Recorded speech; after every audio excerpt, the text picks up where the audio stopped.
Yo yo yo! Salut les turfeuses, salut les turfeurs, bienvenue pour un nouveau pronostic de Benoît Requin. Ok, place au pronostic du quintet du samedi 23 décembre, direction Paris-Vincennes pour le prix de Strasbourg. 3 attelés, 2700 mètres, 16 partants, réunion 1, course 3, indice de confiance 3 sur 5.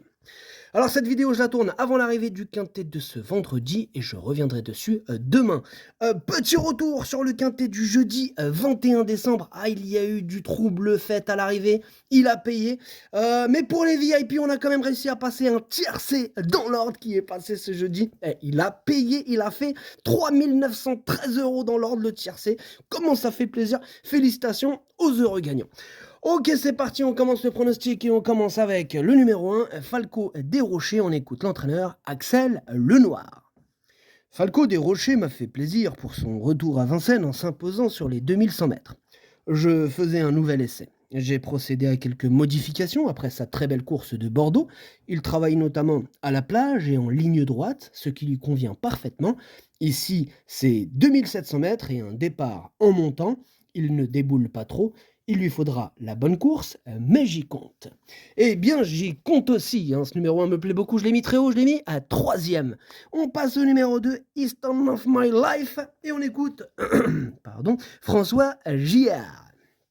Easton of My Life m'avait plu lors de sa dernière tentative à Vincennes le mois dernier. J'avais fait l'erreur de le diriger à la corde et il n'a pu s'exprimer pour finir. Nous avons dû faire un peu de soin ensuite et il a décompressé. Il effectue donc une petite rentrée. Cette course va lui permettre d'arriver au mieux pour de bons engagements à venir. Samedi, mieux vaut l'écarter. Eh bien, c'est ce que j'ai fait, mon petit François, avec ce numéro 2. Je ne l'ai pas retenu. On enchaîne avec le numéro 3, Eureka Vry, et on écoute Thomas Chalon. Eureka Vry a attendu cette course. FaceTime est le cheval à battre, mais il est capable de lutter pour la victoire. Physiquement, il est très bien et sur la montante par rapport à sa dernière sortie. Il m'a échappé mais courait très bien. J'ai des ambitions. Et oui, il a des ambitions, Thomas, avec ce numéro 3, c'est une première chance. Moi, je l'ai mis très haut, je l'ai mis, assez haut, je l'ai mis 4e. On passe au numéro 4, Festif Charmant, et on écoute Cédric Terry. Festif Charmant a été victime de la pyroplasmose. Il a fallu le soigner et l'arrêter. Ici, il s'agit donc d'une rentrée. Il reste ferré, il va avoir besoin de courir. De plus, il est moins performant sur la grande piste de Vincennes. Il sera plus compétitif dans les Grands Prix dans le Sud au cours des prochains mois. Et oui, et c'est à ce moment-là qu'on va le retenir. Donc là, on peut l'oublier. En tout cas, je l'ai écarté, ce numéro 4. On passe au numéro 5, Éclair Gold, et on écoute Sylvain Roger. Éclair Gold s'est retrouvé trop loin le 25 novembre et revenir était trop dur. Il ne dispose pas de marge de manœuvre à ce niveau. L'absence des 7 ans et des étrangers m'incite à le présenter ici. Dylan est passé professionnel en début de meeting avec lui. Il le connaît parfaitement. Il faudra faire petit bras pour espérer une petite place. Avant coup, il est barré par plusieurs rivaux. Ah, ça va être dur pour Éclair Gold, ce numéro 5. Bon voilà, moi je ne l'ai pas retenu, vous me direz on ne peut pas tous les retenir. Maintenant, ce numéro 5, c'est quand même lui le chef et le capitaine de ma petite liste des possibles casseurs de tickets repérés. Attention. On passe au numéro 6, c'est Deganawida, et on écoute Stéphane Provost. Deganawida a 10 ans et c'est gain, mais il est encore compétitif quand il évolue dans cet état de forme. Pour les premières places, il est barré, mais une petite allocation n'est pas impossible. C'est une belle course, sans jeunes ni étrangers. Ok, eh bien, moi ce numéro 6, pareil que pour le 5, je ne l'ai pas retenu, mais il est lui aussi sur ma petite liste, à l'arrière de cette liste des possibles troubles faits. Attention, petite note de méfiance. On enchaîne avec le numéro 7, Esteban Giel, et on écoute Jean-Luc Dersoir. Esteban Giel découvrait des tâches compliquées ces derniers temps. L'opposition étant trop relevée le mois dernier, puis récemment il avait hérité du numéro 9 derrière l'autostart, ce qui lui retirait toute chance. Samedi, il va se présenter dans sa catégorie. Sur ce parcours, il faut raser les murs, car il n'a pas de marge, mais il n'est pas incapable d'accrocher une place si tout se passe bien. Ouais, je suis d'accord avec Jean-Luc. Moi, ce numéro 7, il me plaît bien. Je l'ai gardé, je l'ai mis 5e. On enchaîne avec le numéro 8, El Presidente, et on écoute Jean-Marie Roubaud. El Presidente est très bien physiquement, il vient de réaliser un excellent tour de piste à Vivo alors qu'il rendait la distance.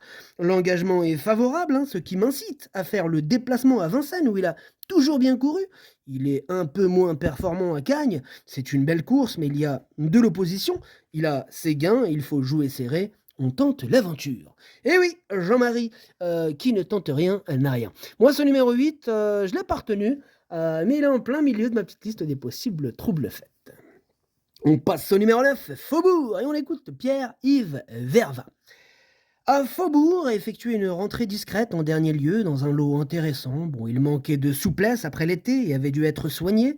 Il semble mieux, mais j'ai surtout besoin d'être rassuré. Il risque d'avoir encore besoin de cette course. Mais l'engagement est favorable, il sera plaqué devant et déféré des postérieurs. J'espère le voir courir en progrès. J'espère aussi, étant donné que je l'ai retenu, moi ce numéro 9, je l'ai mis en toute fin de combinaison, attention. On enchaîne avec le numéro 10, Eddy du Pomereux, on écoute Sylvain Roger. Eddy du Pomereux s'est retrouvé bloqué dans une course sans train à Lyon. Sa performance est bonne, mais le déroulement n'a pas été favorable. Précédemment, il ne terminait que 7e, mais l'opposition était très relevée. Il trotte une 12-7, c'était vraiment bien. Il est dans sa catégorie et prêt à faire de son mieux. Il est supérieur à Eclair Gold, il a sa place à l'arrivée à ce niveau. Il a sa place à l'arrivée à ce niveau.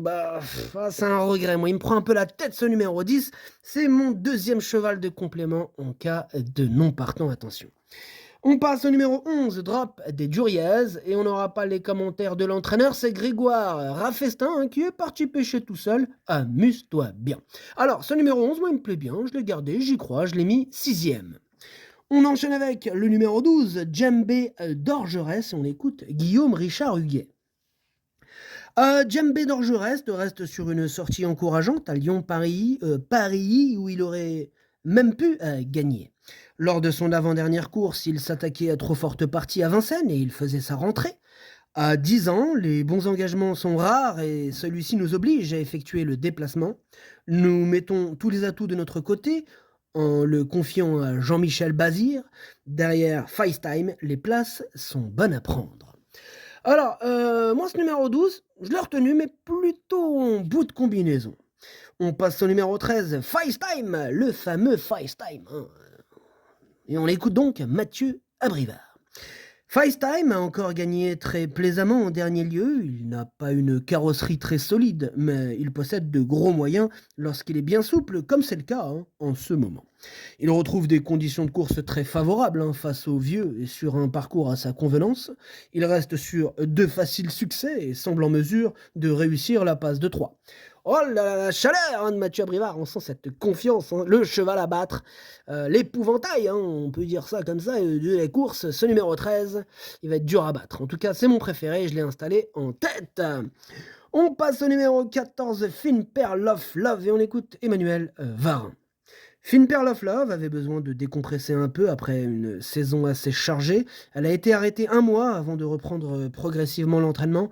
Elle n'est pas affûtée pour cette rentrée et restera ferrée. J'ai envie de la présenter avec de la fraîcheur dans le prix de Cornulier.